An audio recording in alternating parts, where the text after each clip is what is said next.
শ্রী শ্রী চৈতন্য চরিতামৃত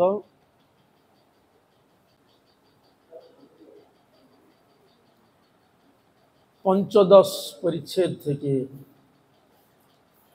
আমরা শ্রবণ করব।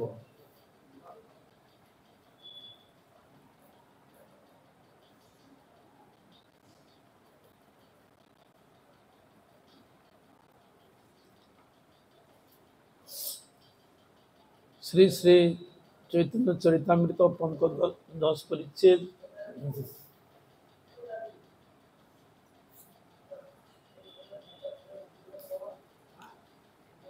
মধ্যলীলা পঞ্চদশ পরিচ্ছেদ থেকে আমরা শ্রবণ করব। সার্বভৌম গৃহে ভুঞ্জম সনিন্দকম অমুঘুকম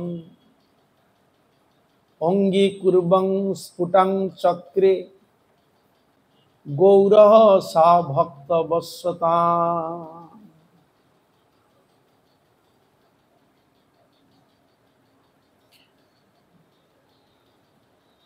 শ্রী গৌরচন্দ্র সার্বভৌম ভট্টাচার্যের গৃহে যখন ভজন করছিলেন তখন সার্বভৌমের জামাতা অমোঘ তার নিন্দা করেছিলেন। নিজের নিন্দাকারী সে অমোঘকেও তিনি নিজ ভক্তদের মধ্যে অঙ্গীকার করে নিয়ে নিজ ভক্ত বশ্যতাকে স্পষ্ট রূপে প্রকাশ করেছিলেন। এ বিষয়ে আমরা শ্রবণ করব। মানে এক সময় সার্বভৌম ভট্টাচার্যের গিয়ে মহাপ্রভু ভোজন করছিলেন।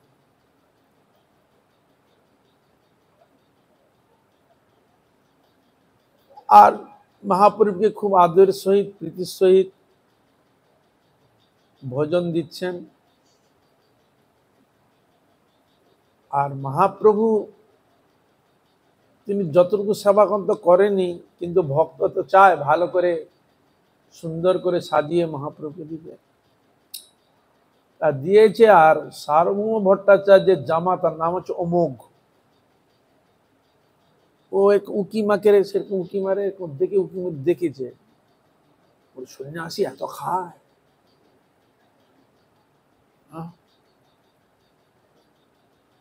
দোষ ধরতে আরম্ভ করেছে, নিন্দা করতে আরম্ভ করেছে।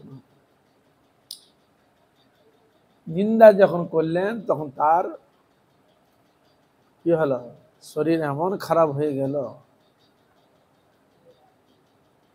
মহাপ্রভু আবার এখনো নিন্দাকারী ব্যক্তিকে তার নিজ গণের মধ্যে গ্রহণ করেছিলেন, সে বিষয়ে আলোচনা। তবে এক একটা আলোচনার ক্ষেত্রে অনেক প্রসঙ্গ থাকে, তো এগুলো শুনতে ধীরে ধীরে সময় লাগে। জয় জয় শ্রী চৈতন্য জয় নিত্যানন্দ, জয় আদ্বৈত চন্দ্র জয় গৌর ভক্তবৃন্দ,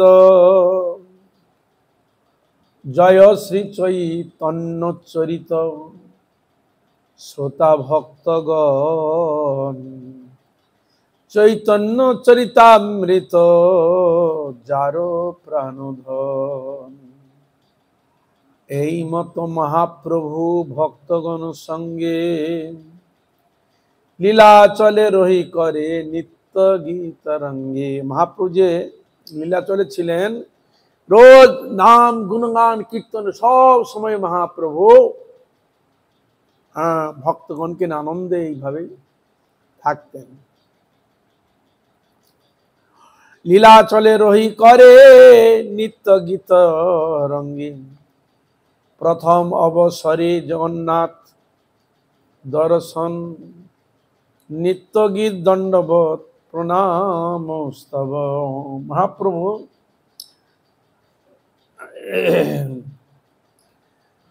ভগবানের কাছে গেলে এমনি ঠুটরাম হয়ে দাঁড়াতে নেই।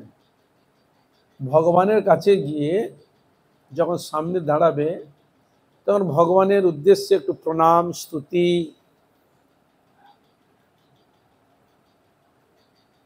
একটু স্তবন করা এরকম করতে হয়, বুঝলেন?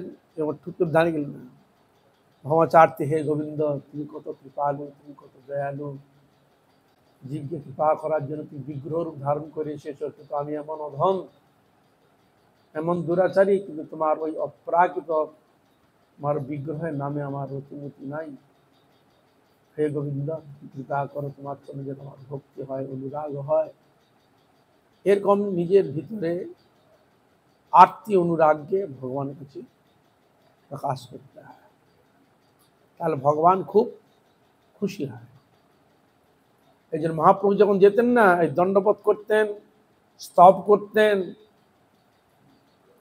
যা কিছু শাস্ত্রে তার বর্ণিত রয়েছে সবগুলো করতেন। তাই নিত্য গীত, দণ্ডবোধ আর প্রণাম, স্তবন।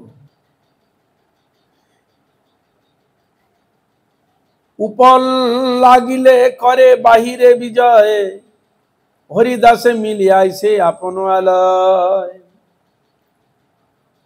উপল মানে জগন্নাথের প্রাতকালীন ভোগ, একে উপল ভোগ বলা হয়।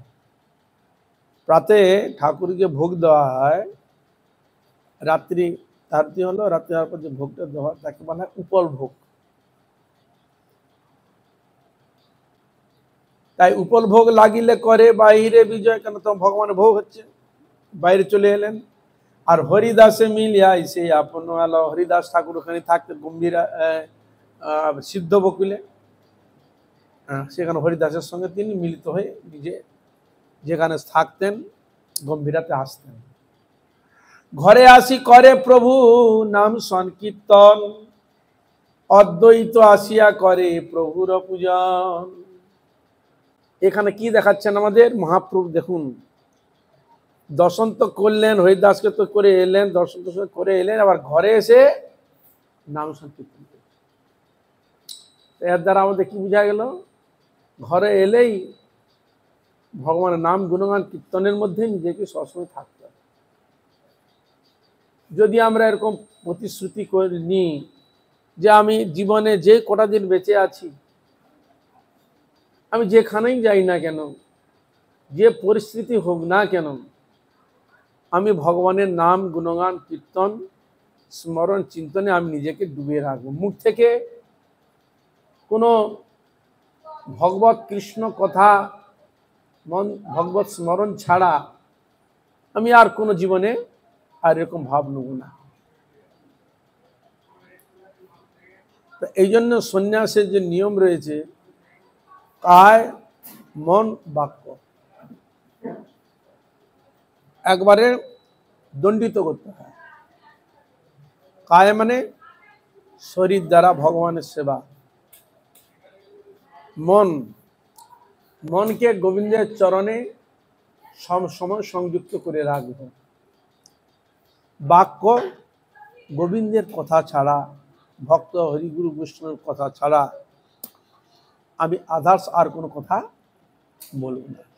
এই তিনটি বাক্যকে দণ্ড করার নাম হচ্ছে ত্রিদণ্ড সন্ন্যাস। কায় মন বাক্য। কায় মানে শরীর দিয়ে ভগবানের সেবা করব, মন দ্বারা ভগবত চিন্তা, বাক্য মানে কথার দ্বারা ভগবত গুণগান কথা কীর্তন। এই তিনটিকে দ্বন্দ্বিত মানে এছাড়া আর আমি কোনো করবো না, আর গোবিন্দের সেবার নিমিত্ত ছাড়া আর কোনো সংযুক্ত করবো না। একেই বলা হয় দণ্ড, দণ্ড।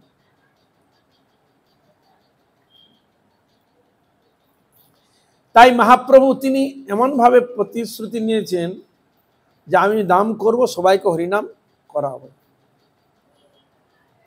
তা এরকম যদি এরকম আমাদের আচার্যগণ, প্রভুপাদের যতগণ ছিলেন, তারা এরকম প্রতিশ্রুতি করেছিলেন, আমি গ্রামে গঞ্জে যেখানে যতদিন বেঁচে থাকব, হে মহাপ্রভু গুরুবর্গের নাম প্রচার, গুরুবর্গের নাম কথা শ্রবণ করাবো, তাদেরকে ভগবত ভজনে অনুপ্রাণিত করব, তাহার যাতে হরি ভজন হরি আরাধনা করে, ভগবানের সেবায় যাতে তারা নিযুক্ত হয়, যাতে মানব যেন সার্থক করতে পারে, সে বিষয়ে প্রত্যেক জীবের মঙ্গল যেন যথেষ্ট।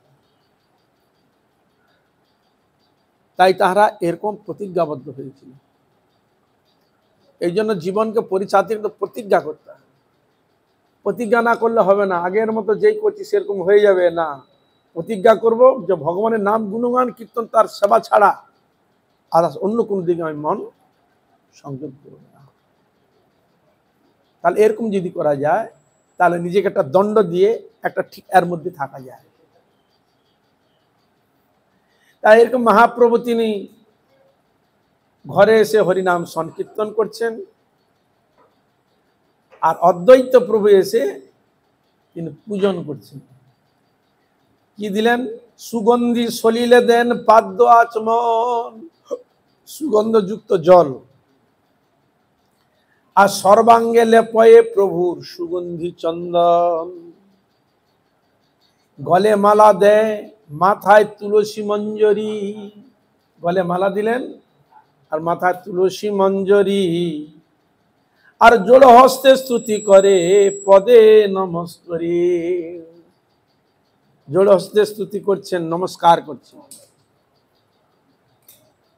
তিনি যে মহাপ্রভুকে আনার জন্য শালগ্রাম শিলাও যে তিনি পূজা করেছিলেন, কি মন্ত্র ছিল?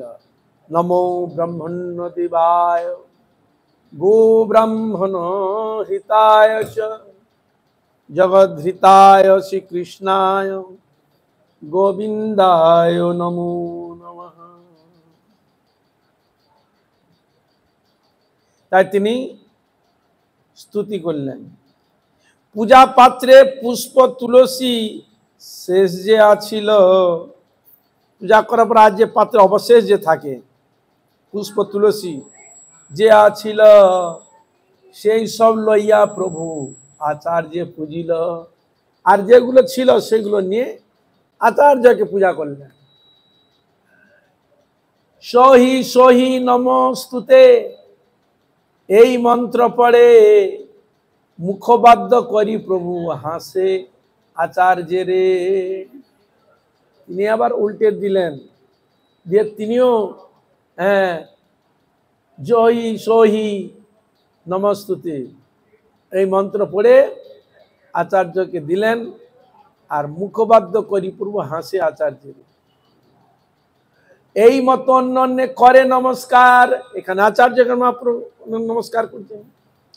এই মত অন্য করে নমস্কার, প্রভুকে নিমন্ত্রণ আচার্য করে বারবার।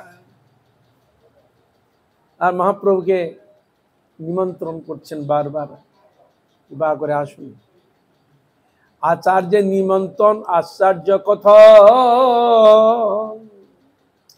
বিস্তারি বর্ণী আছে দাস বৃন্দাবন। আচার্যের বাড়িতে যে নিমন্ত্রণ, যে লীলা প্রদর্শিত হয়েছিল, এটি ছিল বৃন্দাবন দাস ঠাকুর চৈতন্য ভাগবতের মধ্যে বিশেষভাবে বর্ণন করেছেন। তাই বলছেন, পুনরপি ভয় তাহা না কইল বর্ণন, আর ভক্তগণ প্রভুকে করে নিমন্ত্রণ। বলে ওই পর্যন্ত করেছেন, পুনরুক্তির ভয়ে আবার তিনি করেননি। তথাপি অনেক সময় ইনি বর্ণনও দিচ্ছেন, অনেক কিছু বলার থাকে, কিন্তু গ্রন্থ এত বিশাল বিস্তার হয়ে যাওয়ার ভয়ে অনেকে অতটা বিস্তার করতে চান না। গ্রন্থ খুব বড় বিশাল আকার ধারণ করবে, তাই ইনি ওই পর্যন্ত করেন। তারপর থেকে ইনি যেটুকু যা যা ছেড়ে গেছেন সেখান থেকে তিনি প্রকাশ করেছেন। পুনরুক্তি ভয়ে তাহা না কইল বর্ণন, আর ভক্তগণ প্রভুকে করে নিমন্ত্রণ। আর অন্যান্য যে প্রভু যে ভক্ত রয়েছে তারাও নিমন্ত্রণ করছে। এক এক দিন এক এক ভক্ত ঘরে মহোৎসব, প্রভুর সঙ্গে তাহা ভোজন করে ভক্ত সব। এক দিনে বুঝলেন, এক দিনে এক ভক্ত ঘরে মোশরফ হচ্ছেন, আর মহাপ্রভুর সঙ্গে অনেক ভক্তগণ তারাও মহাপ্রভুর সঙ্গে রয়েছে, মানে খুব আনন্দে রয়েছেন তারা মহাপ্রভুর সঙ্গে। কেহ ঘর ভাত করে, কেহ প্রসাদান্ন, এই মত বৈষ্ণবগণ করে নিমন্ত্রণ।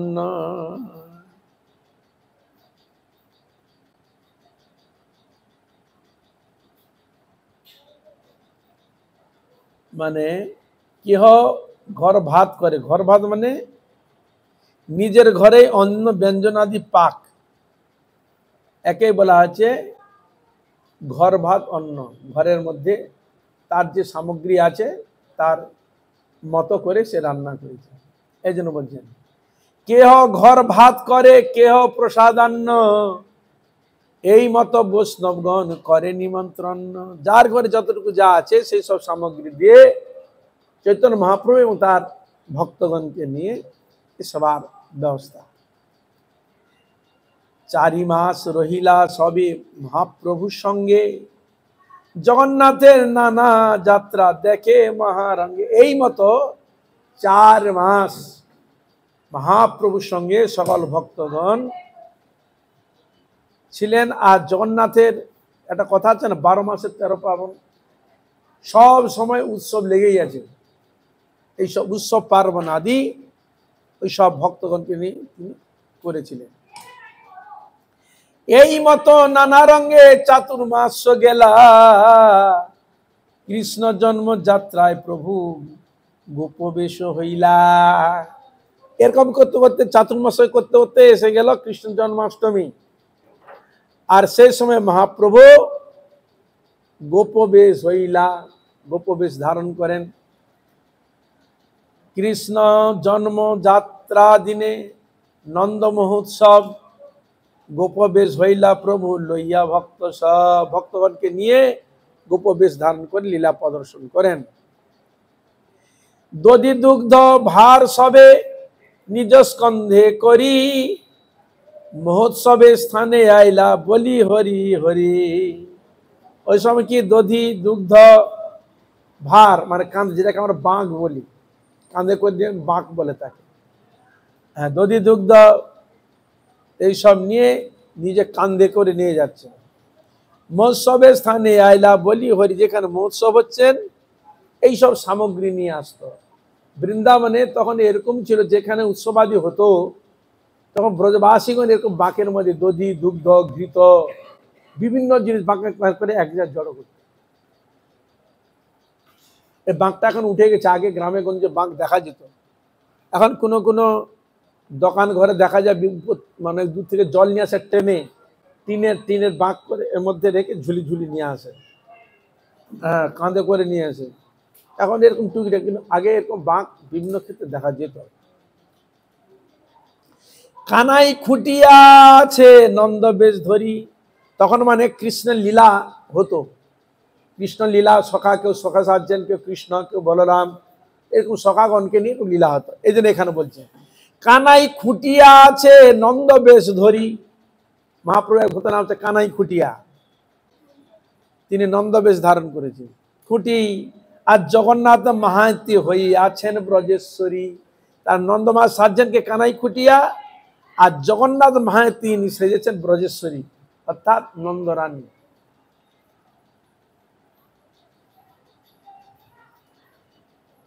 মানে যশোদা সেজেছেন। তাহলে কত সুন্দর উৎসব হয় বলুন তো। মহাপ্রভুর সময় যখন ছিল না এরকম খুব আনন্দ। আপনে প্রতাপরুদ্রতার মিশ্র কাশী, সার্বভৌম আর পরিচা পাত্র তুলসী। আপনে প্রতাপরুদ্র আর মিশ্র কাশী, সার্বভৌম আর পরিচা পাত্র তুলসী। এরা সব তার আনুষঙ্গিক যেসব লীলার যেগুলো তারা সব সেরেছেন। হই সভা লইয়া প্রভু করে নিত্য রঙ্গ, দধি দুগ্ধ হরিদ্রা জলে ভরে সবার অঙ্গ। হলুদ জলের মধ্যে হলুদ মিশ্রিত, দুধ মিশ্রিত জলে ছিটিয়ে নানা প্রকার লীলার বস্তুকে প্রকাশ করছেন। অদ্বৈত কহে সত্য কহি না করহ কোপ, লগুড় ফিরাইতে পারো তবে জানি গো।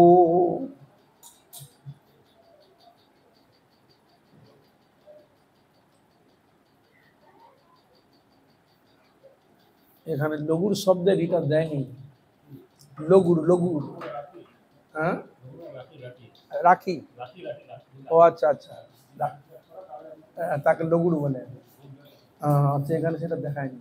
লগুর, হ্যাঁ হ্যাঁ লগুর, লগুর ফিরাইতে পারো তবে জানি গো, অদ্বৈত কয় সত্য কই না করি হোক। তাহলে এই লাঠি ঘুরাও দেখি তোমার কিরকম ক্ষমতা আছে, ঘুরাও দেখি, তাহলে তোমাকে আমি গোপ বলে জানবো। গোপ জাতির তাদের অস্ত্র কি ছিল? লাঠি ছিল।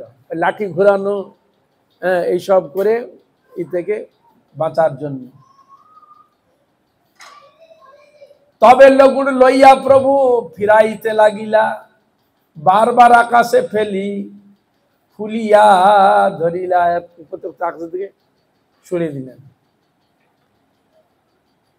শীষের উপরে পৃষ্ঠে সম্মুখে দুই পাশে, পাদ মধ্যে ফিরায় লগুড় দেখি লোক হাসে, অতাল চক্রে প্রায় লগুড় ফিরায়, দেখি সব লোক চিত্তে চমৎকার পায়। অতাল চক্র মানে জ্বলন্ত কাঠকে চক্রাকারের দ্রুত বেগে ঘোরাকে বলা হয় অতাল চক্র।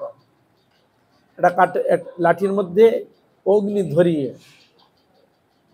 ধরিয়ে যে দ্রুত বেগে যে ঘুরানো হয়, এরকম হাতে নিয়ে আগুন ঘুরায় না, হ্যাঁ, এটাকে বলে অতাল চক্র। লগুড় ফিরায় দেখি সব লোক চিত্তে চমৎকার, দেখতে সুন্দর লাগছে, খেলা দেখাচ্ছে, নানা রকম হাতে এধার ওধার ঘুরিয়ে নানা রকম করে ঘুরে আনন্দ প্রদান করছে।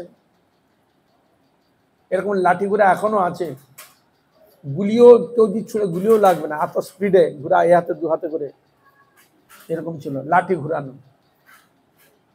এই মতো নিত্যানন্দ ফিরায় লগুড়, কে বুঝবে তাহা দোহার গোপ ভাব গুড়। আর নিত্যানন্দ তিনিও এইভাবে ঘুরাতে আরম্ভ করেছেন। প্রতাপ রুদ্রের আজ্ঞায় পরিছা তুলসী, জগন্নাথের প্রসাদ বস্ত্র এক লইয়া আসি। তুলসী নামে একজন ভক্ত, তিনি প্রতাপ রুদ্রের কথায় জগন্নাথের বস্ত্র নিয়ে এলেন। বহু মূল্য বস্ত্র প্রভুর মস্তকে বাঁধিল, খুব বহু মূল্য মস্ত মাথায় বেঁধেছে। আর আচার্যাদি প্রভুর সব গণে পরাইল, আচার্য প্রভু তার যে গণ রয়েছেন সকলকে পরাইল। কানাই খুঁটিয়া জগন্নাথ দুইজন, আবেশে বিলাইল ঘরে ছিল যত ধন। কানাই খুঁটিয়া আর জগন্নাথ এরা দুজন কি করলেন? আবেশে ঘরে যা ছিল সব বিলিয়ে দিলেন, বহুমূল্য জিনিস সব। দেখি মহাপ্রভুর বড় সন্তোষ পাইল, পিতা মাতা জ্ঞানে দুহার নমস্কার কইল। মহাপ্রভু খুব সন্তোষ পেলেন আর পিতা মাতা জ্ঞানে দুহাকে নমস্কার করলেন। এরকম এই লীলার বেশটা এখনো বৃন্দাবনে দেখা যায়, বুঝলেন? বৃন্দাবনে যখন দেখবেন ওই লীলা হয় না, বাচ্চাগুলো যখন কেউ রাধা সাজছে, কেউ কৃষ্ণ সাজছে, কেউ যশোদা, কেউ গোপী, ওরা সেরকম সাক্ষাৎ গোপী কৃষ্ণ জ্ঞানে সাক্ষাৎ মানে সাষ্টাঙ্গ তার প্রণাম করে তাদেরকে খেতে দেয়। এরকম দেখেছেন আপনারা? বৃন্দাবনে গিয়েছেন? এসব লীলা দেখেছেন আপনারা? সাজে, কেউ কৃষ্ণ সেজেছে, কেউ গোপী সেজেছে, কেউ রাধারানী সেজেছে, এরকম লীলা হয় ওখানে। ওই ব্রজবাসীগণ ওই সাক্ষাৎ নন্দ মহারাজ সাক্ষাৎ কৃষ্ণ এই জ্ঞানেই তাকে প্রণাম করে, চরণ ধরে স্পর্শ করে মাথা সাষ্টাঙ্গ প্রণাম করে। এই ভাবটা এখনো রয়েছে। তাই এটা হচ্ছে ব্রজ গোপী বা ব্রজভাব, সেভাবে এখানে মহাপ্রভু প্রদর্শন করছেন। দেখি মহাপ্রভু বড় সন্তোষ পাইল, পিতা মাতা জ্ঞানে দুহার নমস্কার কইল। কি জ্ঞানে? পিতা মাতা জ্ঞানে দুহার নমস্কার কইল। পরম আবেশে প্রভু আইলা নিজ ঘর, এই মত লীলা করে গৌরাঙ্গ সুন্দর। তাহলে এর দ্বারা কি বোঝা যায়? ভিতরে ভাবটাই আনতে হবে। ভিতরে যদি ভাব যদি না থাকে তাহলে সাধন ভজন উন্নতি হওয়া কোনোদিন সম্ভব নয়। এই যে মহাপ্রভুকে প্রণাম করছে, আমি মনে হয় এই তো কাঠের ঠাকুর দাঁড়িয়েছে রে, এইভাবে আমি তাকে প্রণাম করবেন? কি প্রণাম করবেন? সাক্ষাৎ কৃষ্ণই, গৌরহরি সাক্ষাৎ বিরাজমান, তাকে প্রণাম করছে। গুরুদেবকে যখন প্রণাম করছো, ফটো আছে, ওটা কি ফটো ভেবেছ? সাক্ষাৎ গুরুদেব তিনি বিরাজমান, সেই হিসাবেই তাকে প্রণাম করো, সাক্ষাৎ গুরুচরণ। এইরকম এরকম ভিতরে আগে ভাব আসবে, ভাব এলে তবে তোমার ভিতর থেকে ভক্তি আরতি প্রকাশ পাবে। কি জ্ঞানে? ওই জ্ঞানে। এই জন্য মহাপ্রভু পিতা মাতা জ্ঞানে তাকে প্রণাম করলেন। এই কি তার পিতা মাতা? তাহলে স্মারক, যাহা দেখে তারপরে যাহা যাহা নেত্র পড়ে তাহা কৃষ্ণ কৃষ্ণ স্ফুরণ। তিনি যিনি উন্নত কোটির যে ভক্ত, তখন কোনো স্ত্রী কোনো পুরুষ দর্শন হয় না, কোনো প্রকৃতি কোনো বৃক্ষ আদি দর্শন হয় না, সেটা সাক্ষাৎ অপ্রাকৃত ভগবত মূর্তি ভাব দর্শন হয়। ভিতরে যখন ভাব প্রকট হয় না, অনেক সময় দেখতে পাবেন সেরকম মানে কোনো জড় জগতের প্রতি সেরকম একটা মনোনিবেশ থাকবে না। একবার ভক্তি ভাবের একটা সুন্দর রাজ্যে যখন প্রবেশ করবেন, অনেক সময় দেখতে পাবেন ভাবে রয়েছেন তো আকাশের দিকে তাকালে দেখবেন যে বিষয়ে আপনি ভাবে রয়েছেন সে ঠাকুরকে দেখতে পাবেন। মনুষ্য যখন দেখছে ভগবানের আকৃতি দেখতে পাবে। বৃক্ষ যখন দেখছে বৃক্ষের দিকে, তখন আমার মন ওই ভগবত চিন্তা ভাববে। এই বলছে যাহা যাহা নেত্র পড়ে, যাহা মানে যেখানে যেখানে মানে নেত্র মানে চোখ পড়বে, তাহা কৃষ্ণ, তাহা কৃষ্ণ স্ফুরিত হয়। এই জন্য মহাপ্রভু বলেছিলেন, বন দেখে মনে হয় এই তো বৃন্দাবন। তার বনকে দেখে কিসের কথা মনে হচ্ছে? সেই বৃন্দাবনের কথা মনে হচ্ছে। পাহাড় দেখে মনে হয় গিরি গোবর্ধন, হ্যাঁ, নদীকে দেখে মনে হয় মাহে কালন্দি মানে যমুনা। তাহলে ভক্তি রাজ্যের ভাবটা হচ্ছে এইরকম। ওই ভাবটা হৃদয়ে আনতে হয়, তবে ভগবত ভজনে উন্নত কিছু জিনিস পাওয়া যেতে পারে। এই জন্য বললেন, পিতা মাতা জ্ঞানে দুহার নমস্কার কইল, পরম আবেশে প্রভু আইলা নিজ ঘর, এই মত লীলা করে গৌরাঙ্গ সুন্দর। বিজয়া দশমী লঙ্কা বিজয়ের দিনে, রাবণ সৈন্য হইল প্রভু লইয়া ভক্তগণে। মহাপ্রভু রামলীলা, কৃষ্ণলীলা, সব লীলাগুলো মহাপ্রভু করেছেন। তাই এখানে প্রভু লীলা মানে কৃষ্ণলীলার কিছু ভাবটা দিলেন। এবার এখানে বিজয়া দশমীতে, বিজয়া দশমী মানে লঙ্কা বিজয় করেছিলেন ভগবান রামচন্দ্র, রাবণকে নিধন করে মা সীতাকে উদ্ধার করেছিলেন, সেটাকে বলা হয় লঙ্কা বিজয়। রাবণকে পরাস্ত করে তিনি বিজয় হয়ে এসেছিলেন, এটাকে লঙ্কা বিজয়। এটা বলছে বিজয়া দশমী লঙ্কা বিজয়ের দিনে, বানর সৈন্য হইল প্রভু লইয়া ভক্তগণে। ওই দিন কি সেজেছিলেন? বানরগণকে নিয়ে মা রামচন্দ্রের লীলা প্রদর্শন করছেন। কি লীলা? রামচন্দ্রের লীলা প্রদর্শন করছেন। কখনো সময় রুক্মিণীর ভাব নিচ্ছেন, কখনো লক্ষ্মীর ভাব নিচ্ছেন। এক এক সময় মহাপ্রভু এক এক রকম লীলা প্রদর্শন করছিলেন। তাই এখন কৃষ্ণলীলা জন্মাষ্টমীর সময় হয়েছে, এখন বিজয় উৎসবের সময় এখন তিনি রামলীলা প্রদর্শন করছেন। বানর সৈন্য হইল প্রভু লইয়া ভক্তগণে, হনুমান বেশে প্রভু বৃক্ষ শাখা লইয়া, লঙ্কার গড়ে চড়ি ফেলে গড় ভাঙ্গিয়া। হনুমান কি করেছিলেন? হ্যাঁ, গিয়েছে যখন যে অশোক বনের মধ্যে সীতা দেবী বসেছিলেন, সীতাকে দর্শন পেলে আর খুব ক্ষুধা পেয়েছে, তখন আম পেয়ারা জব ফল খাচ্ছে আর গাছগুলো ভেঙে ঢুকে ফেলে দিচ্ছে। তারপরে রাবণের চর এলো দেখতে, হ্যাঁ তুমি কোথা থেকে, সে কি নাম, তাকে করতে পারা, তখন গাছগুলো উবড়ে ওদের গায়ে ঝাঁপিয়ে ঝাঁপিয়ে মারছিলেন।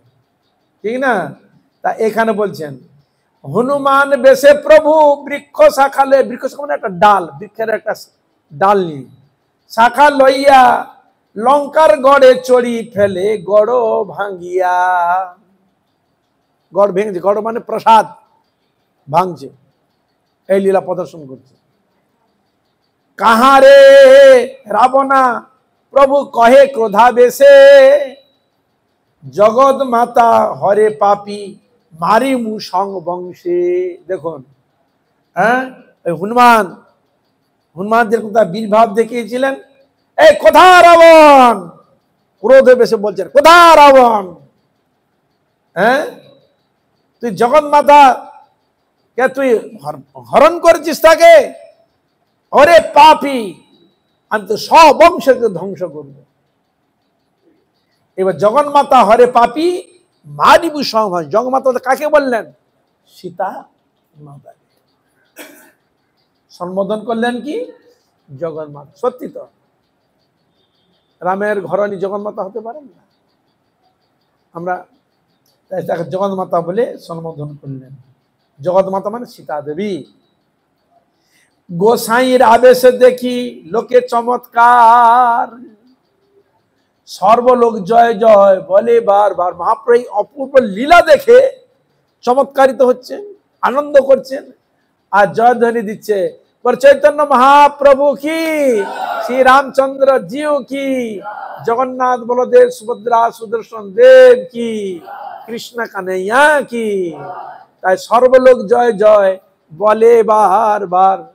সর্বলোক জয় জয় বলতে এ লোক তো আছেই, এই লীলাগণ দেবতাগণও দেখছেন। এই যে আমরা রয়েছি এই জগতে, তো আমাদের লক্ষ্যে অলক্ষ্যে যেগুলো লক্ষিত দেখছি, যেগুলো অলক্ষ্যে আমরা দেখতে পাচ্ছি কি, দেখতে পাই না, কিন্তু তারাও দেখছি।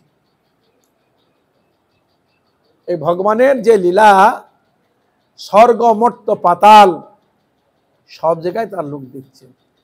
সাধারণ লীলা নয়, অসাধারণ লীলা। দেবতাগণ দেবীগণ সব দেখেন। এমন কি ভগবান তো কৃষ্ণই বলে দিচ্ছে, যেখানে আমার কথা গুণগান কীর্তন হয় সেখানে আমি থাকি। নাহং বসামি বৈকুণ্ঠে যোগিনাং হৃদয়ে নচ, মদ ভক্তা যত্র গায়ন্তি তত্র তিষ্ঠামি নারদ। যেখানে আমার ভক্তগণ আমার গুণগান কীর্তন করে সেখানে আমি থাকি। পাঠের কথা বলতে গিয়ে গীত সেখানে বলছেন, যত্র গীতা প্রবর্ততে পঠনং পাঠনং তথা মোদতে শ্রীকৃষ্ণ ভগবান রাধায়া সহ। যেখানে গীতা ভাগবত ভগবানের কথা কীর্তন হয়, পাঠ আদি সৎসঙ্গ হয়, স্বয়ং রাধারানীকে পার্ষদগণকে নিয়ে কৃষ্ণ সেখানে এসে আনন্দ উপলব্ধি হয়ে গেল। আর যখন জয়দেবের গীত গোবিন্দ যখন পাঠ হতো, সাক্ষাৎ জগন্নাথ শুনতো বসে, হরে কৃষ্ণ। এই জন্য পাঠের মধ্যে সাক্ষাৎ ভগবান তিনি এসে বিরাজ করেন, দেখেন। এই জন্য সে পরিবেশটা একটা কৃষ্ণ স্মরণ চিন্তন রূপে একটা পরিবেশ তৈরি হয়।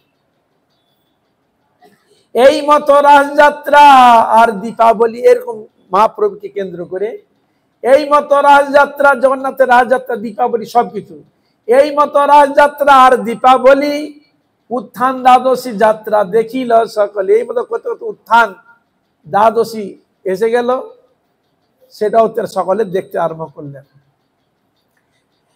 এ এক ঘটনা গেল। একদিন মহাপ্রভু নিত্যানন্দ লইয়া দুই ভাই যুক্তি কইল নিভৃতে বসিয়া। সেদিন কেউ বলছেন নিত্যানন্দ প্রভু জন্মগ্রহণ কোথায় করেছিলেন? রাঢ় দেশে, এক চক্রা দেশটাকে কি বলা হয়? রাঢ় দেশ। আর মহাপ্রভু কোথায় জন্মগ্রহণ ছিলেন? নবদ্বীপ মায়াপুর। তাই কিরকম ভাই বলে কেউ মনে হচ্ছে? একজন ওখানে আর একজন এখানে। নিত্যানন্দ প্রভু এক চক্র গ্রামে, আর চৈতন্য মহাপ্রভু নবদ্বীপ মায়াপুরে। হ্যাঁ, তাহলে এখানে বলছে একদিন মহাপ্রভু নিত্যানন্দ লইয়া দুই ভাই যুক্তি কইল নিভৃতে বসিয়া। দুই ভাই বলতে কে? ভাই এলো কোথা থেকে? এই লীলা তো ভাই খুঁজছি, পাচ্ছি না। কোন লীলায় ভাই খুঁজে পাবেন? রামলীলায় ভাই খুঁজে পাবেন, আর কৃষ্ণ লীলার ভাই খুঁজে পাবেন।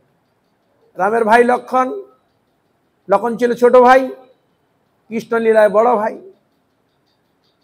আর এখানে এলেন দুই ভাই, কে? নিত্যানন্দ হচ্ছে স্বয়ং বলদেব প্রভু, চৈতন্য মহাপ্রভু সাক্ষাৎ কৃষ্ণ। তাহলে বোঝা গেল আমার ভাই ছিল কোথায় রে? এখান থেকে ভাই এখানেই মিলিত হলো, বোঝা গেল? হ্যাঁ, এ আলাদা করছে না, দুজন একই ভাই, লীলা প্রদর্শন করছে। এই জন্য বললেন একদিন মহাপ্রভু নিত্যানন্দ লইয়া দুই ভাই যুক্তি কইল নিভিতে বসিয়া। কিবা যুক্তি কইল দুহে কেহ নাহি জানে, ফলে অনুমান পাছে কইল ভক্তগণে। দু ভাই কি মিলে, দুজন কি চিন্তা করলো, কি ভাবনা করলো, কি যুক্তি করলো, তা ভক্তগণ তারা অনুমান করছে না। ফলে অনুমান পাছে কইল ভক্তগণে, কি ব্যাপার? তবে মহাপ্রভু সব ভক্তে বলাইল, গৌড় দেশে যায় সবে বিদায় করিলা। অনেকদিন হয়ে গেছে, এবার যুক্তি বলে আর নয়, রথযাত্রা হয়ে গেছে, জগন্নাথের উৎসব আদি সব সমাপ্ত হয়ে গেছে। আর বাড়িতে অনেকদিন এসেছো, বাড়ি থেকে এসেছো, যে বিভিন্ন জায়গা থেকে গিয়েছে, তো মানে রথযাত্রা গেলে মানে মহাপ্রভু দর্শন হবে, জগন্নাথও দর্শন হবে, সব একসঙ্গে যেত। বলে এবার তাহলে অনেকদিন হয়ে গেছে, এবার অনুষ্ঠান তো সমাপ্ত হলো, এবার তোমার বাড়ি যাও। দুই ভাই এটা যুক্তি করে বলবে, সেটাই বলছে। মানে ভক্ত চিন্তা করে কি বলছেন উনারা, কি যুক্তি করলেন। তখন এখানে বলছেন তবে মহাপ্রভু সব ভক্তে বলাইল, গৌড় দেশে যায় সবে বিদায় করিল। তোমরা এবার গৌড় দেশে যাও, এই বলে বিদায় দিচ্ছেন, তোমরা এবার যাও। সবারে কহিল প্রভু প্রত্যব্দ আসিয়া। প্রত্যব্দ মানে প্রতি বছর, তোমার এরকম প্রতি বছর আসবে, বুঝলেন? প্রত্যব্দ বলে, প্রত্যব্দ শব্দের অর্থ হচ্ছে প্রতি বৎসর। এই যেমন সবারে কইল প্রভু প্রত্যব্দ আসিয়া, গুন্ডিচা দেখিয়া যাবে আমারে মিলিয়া। গুন্ডিচার মন্দির মার্জনে আগে আসবে, আমার সঙ্গে একসঙ্গে আমরা গুন্ডিচা মার্জন করব, আমরা রথ টানবো, তারপরে উল্টো রথ টানবো, টেনে তারপরে সব সোয়াদি করে এবার তোমরা প্রতি বছর এরকম যেরকম হচ্ছে এরকম প্রতি বছর আসবে। এই জন্য চৈতন্য মহাপ্রভু কে তার মা সচী দেবী যখন সন্ন্যাস নিয়েছিলেন, মহাপ্রভুর সঙ্গে যখন দেখা হলো, তখন মাকে বললে, মা খুব গলা জড়িয়ে কাঁদছে, বাবা তুই একমাত্র ছিলি আমার ডাকার মতো। মা বলার আর তো কেউ নেই, তুইও চলে যাচ্ছিস আবার বিষ্ণুপ্রিয়াকে ছেড়ে, আর বৃন্দাবন অনেক দূর, সকালে সবাই যেতে পারে না, তা তুই যদি কাছাকাছি থাকতিস তাহলে তোর খবর পেতে। তার মা তুমি বলো কোথায় থাকবো? তো মা তাকে আদেশ করেছিলেন তুমি পুরীতে থাকবে। কোথায়? পুরীতে। কেন? পুরীতে রথ হবে জগন্নাথের, প্রতি বৎসর ভক্তরা যাতায়াত করবে, আর তোমার খবরটা আমি পাবো, তোমার খবর পাবো, কাছাকাছি পাবো, তোমার ভক্তর সঙ্গে মিলিত হবে, ভগবানের প্রসাদ সব কিছু জিনিস। তাই মায়ের আদেশে চৈতন্য মহাপ্রভু পুরীতে ছিলেন। কার আদেশে? মায়ের আদেশে। হ্যাঁ, তা এই জন্য এইরকম উৎসবাদি হলো, তাই সবাইকে যেতে বললেন এবার তোমরা যাও, আর প্রতি বছর এরকম মিলিত হবে আমাদের সঙ্গে। আচার্যের আজ্ঞা দিলা করিয়া সম্মান, আচণ্ডলাদি করিও কৃষ্ণ ভক্তি দানা। আচার্য রয়েছেন, অদ্বৈত আচার্য, তাকে বলছেন আপনি সম্মান করে, মানে তার যে গুরুস্থানীয়, তো তাকে আচার্যকে তিনি সাক্ষাৎ গুরুর মতো সম্মান করতেন। মানে যে যেরকম ব্যক্তি তাকে সেরকম সম্মান করে, সম্মান করলে হানি করতে নাই। সম্মান কেউ হানি করলে বিরাট অপরাধ হয়ে যায়। যা যেরকম যোগ্যতা, যে যেরকম পরিস্থিতি, যে যেরকম ক্ষেত্রে আছে তাকে সেরকম সম্মান করতে হয়। শুধু ও কেন, একবার সনাতন গোস্বামী গিয়েছিলেন, আর ওইখানে গোপীনাথ আচার্য কি আমার ঠিক মনে আসছে না, তা ওখানে মহাপ্রভু আলিঙ্গন করে গায়ে ঘুষ পেঁচাটা হয়ে গেছে, আলিঙ্গন করে দেখে এরকম হয়। আমি ওখানে বৃন্দাবনে ছিলাম, ভালো ছিলাম, এরকমই হয়েছে, মহাপ্রভু বারবার আসে এরকম। তারপর যাও ঈশ্বর ইচ্ছা ভালো হলো, তারপর তোমরা বলো আমি কি করি? তখন বলে তুমি তাহলে বৃন্দাবনে যাও। কি বুঝলেন? কোথায় যাও? বৃন্দাবন। এখন এই কথা এখন মহাপ্রভু কানে গিয়েছে, যেই মহাপ্রভুর কানে গিয়েছে মহাপ্রভু তখন অত্যন্ত কথান্বিত হয়েছে। হ্যাঁ, কালকে কার জগা, সে তাকে এরকম উপদেশ দেয়, যাও যেতে। তার গুরু সনাতন গোস্বামী অনেক পুরনো, ইনি গুরু তুল্য। তাকে সে বলে তুমি যাও বৃন্দাবন, যেখান থেকে সেখানে চলে যাও। মহাপ্রভু বলে কালকে কার জগা, এইভাবে মহাপ্রভু সম্বোধন করেছিল। কি বলেছিল? কালকে কার জগা, সে আবার তাকে বলে যেতে কেন? এই জন্য খুব বিচার বিবেচনা। আমাদের পারমার্থিক জগৎ এ সাধারণ সংসারী জগৎ নয়, এটা সবসময় জেনে রাখবেন। আমরা আসতে পারি সংসার থেকে, বিভিন্ন জায়গা থেকে আসতে পারি, কিন্তু যখন একটা জায়গা থেকে যখন একটা জায়গায় যখন পড়বো, সেখানে নিয়ম কানুন এবং তার আচার আচরণ এবং তার জিনিস সম্পূর্ণ আলাদা, সম্পূর্ণ আলাদা। যদি ওই সংসারের সঙ্গে যদি এই সংসারকে গুলিয়ে ফেলি, তাহলে কিন্তু বিপদ আছে, বিপদ আছে। এই জন্য খুব সতর্কভাবে সাধন ভজন যা কিছু সবকিছু করণীয়। মহাপ্রভু কিন্তু কারো তিনি লঙ্ঘনকে তিনি পছন্দ করতেন না। এই হলো বৈষ্ণব জগৎ। ধৈর্য, সহনশীল অনেক কিছু রাখতে হয়। এগুলো গুরুবর্গের জীবন চরিত্র কাছে থাকলে এগুলো দেখা যায়। অনেক কিছু ঘটেছে, অনেক কিছু এসেছে, সংযতগত ধীর স্থির, যেন এখানে ওখানে বের করছে, কিছুই জানে না, এরকম কিছুই জানে না, কিন্তু জানে সব, কিছুই জানে না, এরকম ধীর ভাবে সেগুলো পাষাণের চাপার মতো রেখে দিয়ে, দুঃখ তো লেগেছে ভিতরে, চাপা দিয়ে রেখেছে, বাইরে প্রকাশ করে, এমনও দেখা যায়। তার কত সহনশীল ছিলেন, কত সহনশীল। তাদের একটু যদি কোনা আমার হৃদয়ে যদি আসে, তাহলে আমার জীবন ধন্য প্রাপ্তির জন্য চেষ্টা। তাহলে সেই আচার্যকে বললেন, আপনি কৃপা করে সবাইকে কৃষ্ণ ভক্তি দান করবেন। কি বললেন? কৃষ্ণ ভক্তি দান, সবাইকে আপনি কৃষ্ণ ভক্তি দান করবেন। মহাপ্রভু বলেছে, যারই দেখো তারে কৃষ্ণ উপদেশ, এই সেইটা বলছে কৃষ্ণ ভক্তি আমি দান করব। আচণ্ডল আদি করিও কৃষ্ণ ভক্তি দান। আচণ্ডল মানে কি বোঝায়? আচণ্ডল মানে আমাদের মনুষ্য যত প্রকার জাতি রয়েছে সবাইকে তুমি দান করবে। এক্ষেত্রে যেমন আমরা সংস্কার দেখতে পাই, ব্রাহ্মণ, ক্ষত্রিয়, বৈশ্য, এই তিনটি সংস্কার দেখা যায়। ব্রাহ্মণ, ক্ষত্রিয়, বৈশ্য, শূদ্র। বৈশ্য, ব্রাহ্মণ, ক্ষত্রিয়, বৈশ্য, তিন সংস্কার দেখা যায়। কিন্তু মহাপ্রভু সবাইকে, আচণ্ডাল বলতে কি বোঝায়? আর একটা জাতি আছে, আমরা চারটে জানি, পাঁচটা রয়েছে, ব্রাহ্মণ, ক্ষত্রিয়, বৈশ্য, শূদ্র, এই চারটে হচ্ছে তো। আর একটা রয়েছে, তাকে বলে অন্তজ। নাম শুনেছেন? অন্তজ মানে চণ্ডাল।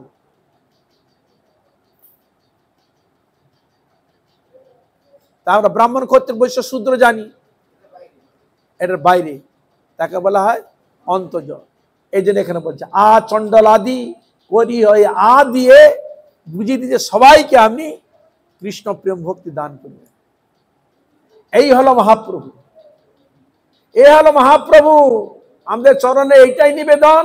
আমার যতবার যদি জন্ম যদি হয়ে থাকে, এখানে গৌর হরি চরণের জন্য আমার সব সময় যেন ভক্তি শ্রদ্ধা অনুরোধ থাকে, এইটাই আমাদের চরণে আমার প্রার্থনা। যে কুলে যে কোনো ক্ষেত্রে যদি আমার জন্ম হয়ে থাকে, যেন মহাপ্রভুর চরণে যেন আমার সব সময় ভক্তি যেন রাখতে পারি, এইটাই আমাদের সকল গুরু বৈষ্ণব সকলের চরণে এইটা আমার প্রার্থনা। তাকে যেন কোনোদিন যেন না ভুলি, যে কোনো অবস্থা যে কোনো ক্ষেত্রে যদি আমার জন্ম হয়েও থাকে, এরকম মহাপ্রভুকে যেন কোনোদিন না ভুলি, মহাপ্রভুকে যেন হৃদয়ে ধারণ করতে পারি। এই জন্য বললেন, আচার্যের আজ্ঞা দিলা করিয়া সম্মান, আচণ্ডালি করিও কৃষ্ণ ভক্তি দান। নিত্যানন্দে আজ্ঞা দিল যাই গৌড় দেশে, অনর্গল প্রেম ভক্তি করিও প্রকাশে।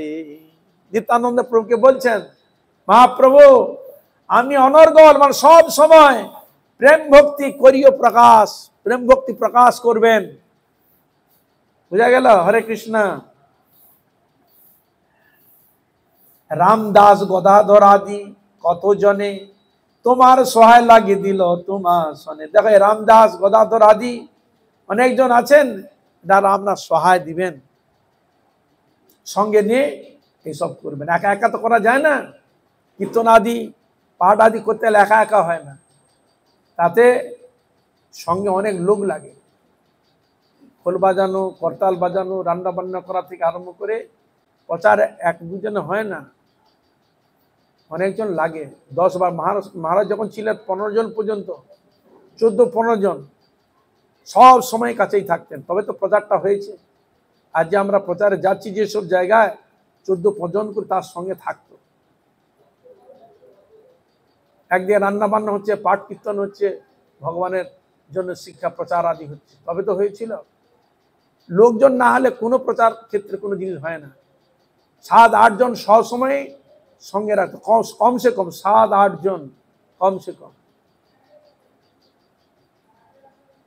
বুঝা গেল? হরে কৃষ্ণ।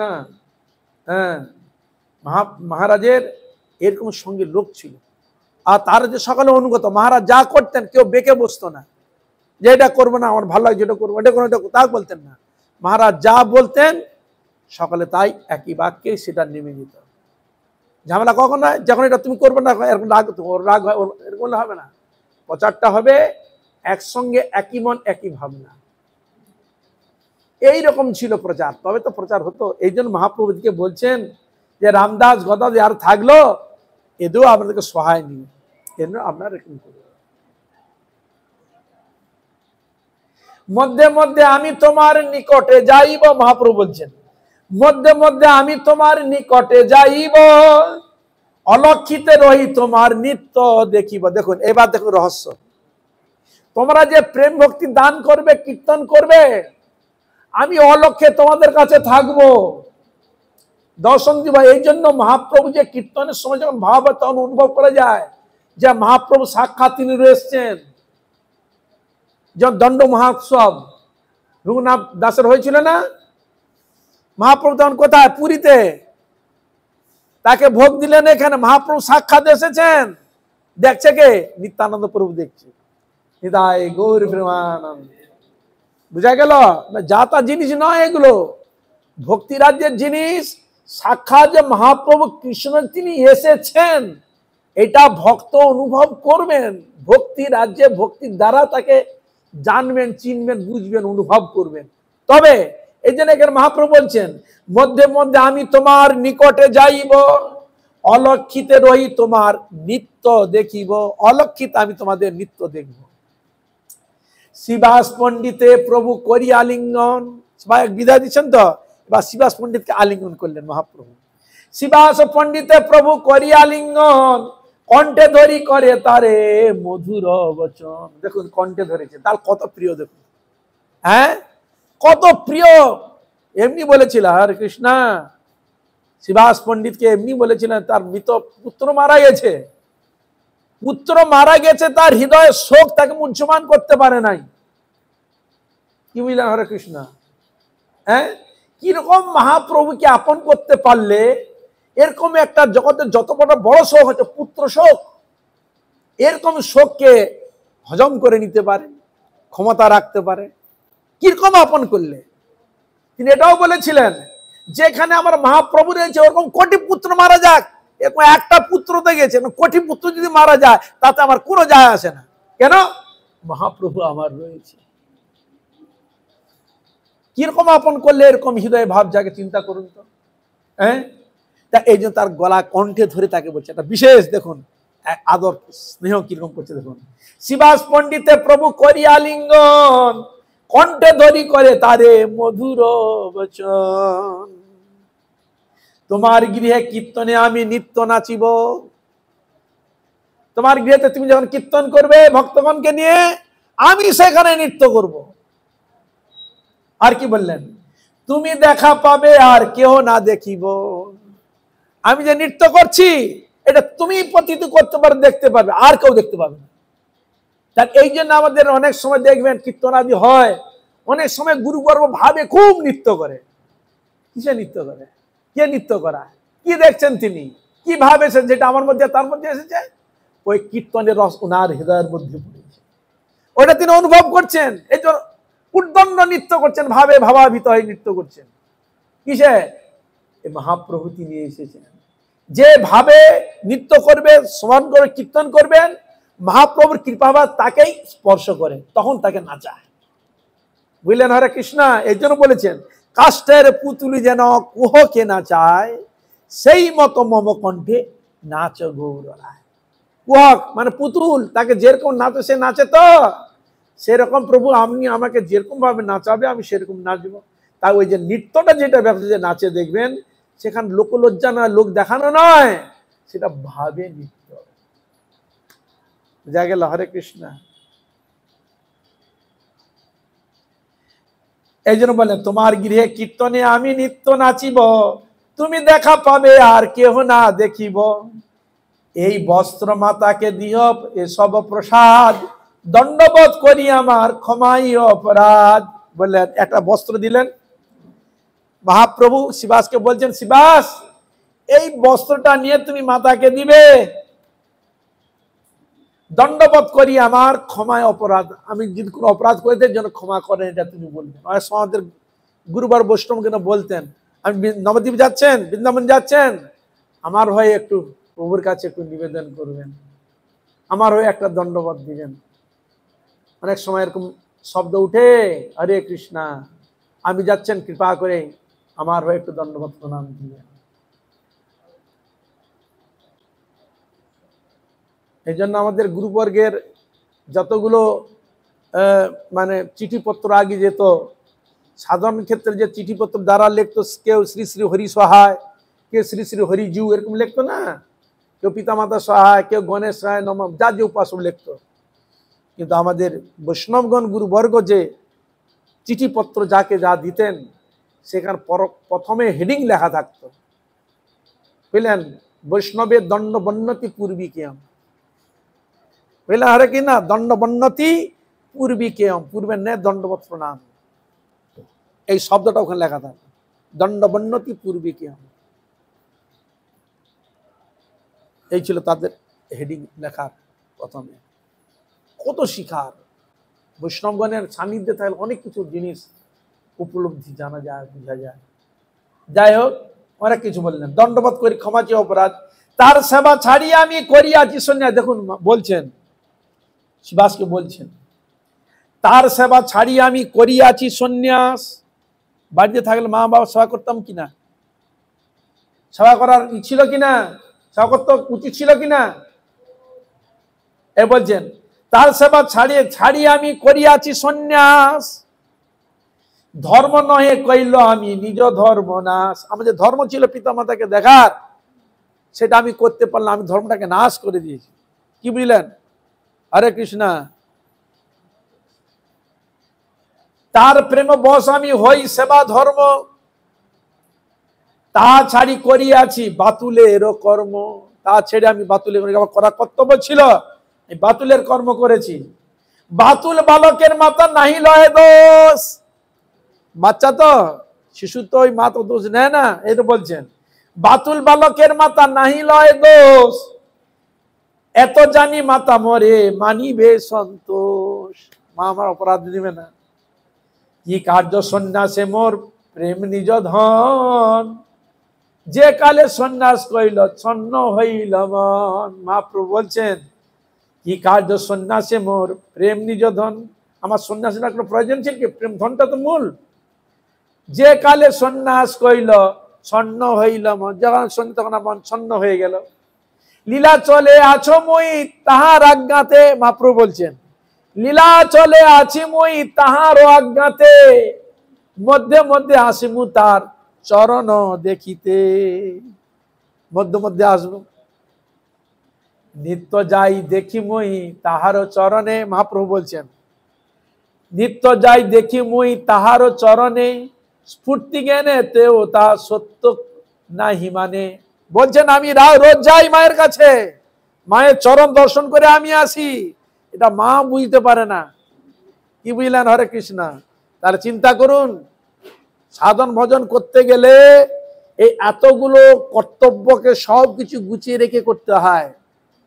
মানে উনাদের ছাড়া নয়, উনাদের যাতে মঙ্গল হয় সেই ভাবটাও হৃদয়ে রাখতে। তাই মহাপ্রভু বলছেন আমি নিয়েছেন, কিন্তু আমি মধ্যে মধ্যে যাই।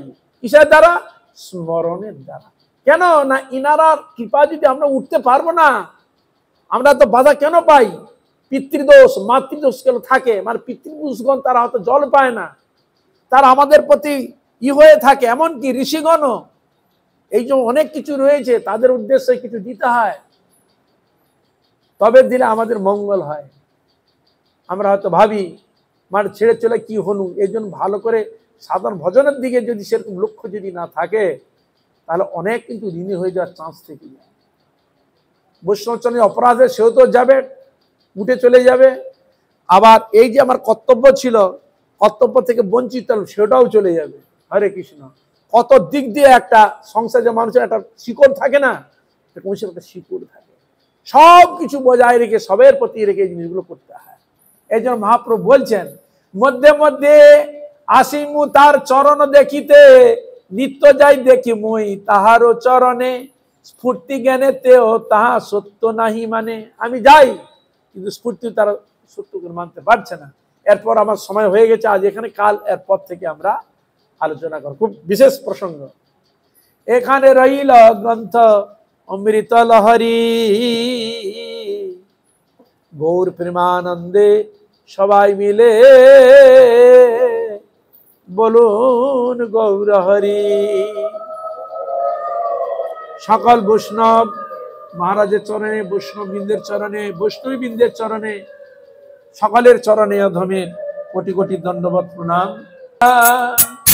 কৃষ্ণ কৃষ্ণ হরে হরে, হরে রাম রাম, রাম রাম হরে হরে, হরে কৃষ্ণ হরে কৃষ্ণ, কৃষ্ণ কৃষ্ণ হরে হরে, হরে রাম রাম রাম হরে হরে, হরে কৃষ্ণ কৃষ্ণ কৃষ্ণ হরে হরে, হরে রাম রাম, রাম হরে হরে, হরে কৃষ্ণ কৃষ্ণ, কৃষ্ণ কৃষ্ণ হরে হরে, হরে রাম রাম, রাম রাম হরে হরে, হরে কৃষ্ণ কৃষ্ণ কৃষ্ণ হরে হরে, হরে রাম রাম রাম হরে হরে, হরে কৃষ্ণ কৃষ্ণ, কৃষ্ণ কৃষ্ণ হরে হরে, হরে রাম রাম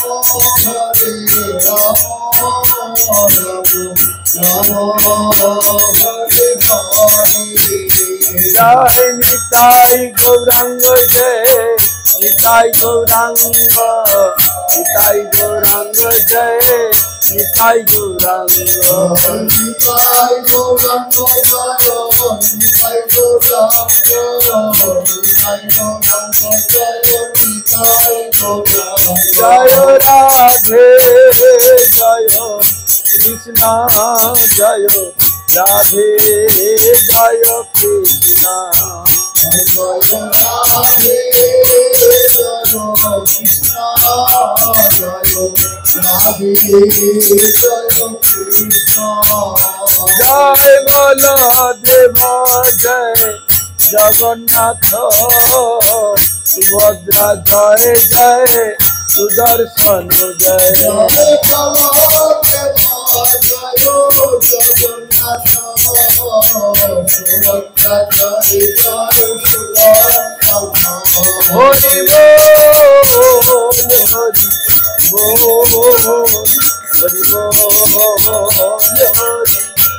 নিতাই গৌর হরি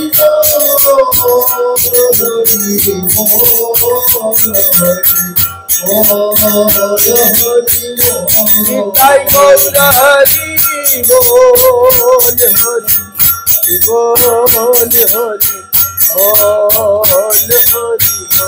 নিতাই গৌর